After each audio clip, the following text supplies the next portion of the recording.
এটা floor number 4। ঠিক আছে, তাহলে এই পুরো ফ্লোরটাতে আঠা লাগানো আছে। ওকে এই মাঙ্কি বারগুলোতে ঝুলে ঝুলে এই ফ্লোরটাকে পার করতে হবে। আর বলে নাকি এই আঠার উপর দিয়ে হেঁটে একেবারে যেতে পারবে না। তোমাকে মাংকি বারে ঝুলে যেতে হবে। তুমি পারবে বন্ধু। চলো, কাম অন, টার্ন। এগিয়ে যাও। 2 মিনিট কেটে গেছে। মাথা ঠান্ডা রেখে খেলো বন্ধু। তুমি ঘুরছো কেন? ওরা বন্ধ করো। যদি ও পড়ে যায় তাহলে খুব খারাপ হবে। তার কারণ হলো এটা পৃথিবীর সবথেকে শক্তিশালী আঠা। আমি মিথ্যে বলছি না, ও পড়লেও জুতো হারাবে। ঠিক আছে। 2 মিনিট কেটে গেছে।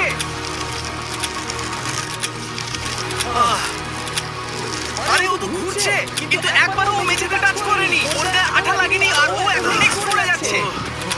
ও সবুজ জায়গাটা পৌঁছে গেছে। আর এবারও সব থেকে দারুণ ফ্লোরে যেতে চলেছে। আমাদের নিচে নামাও। দেখতে থাকো, এখন ওপর থেকে নিচে লাফাবে। আমি এখনই ক্লান্ত হয়ে পড়েছি।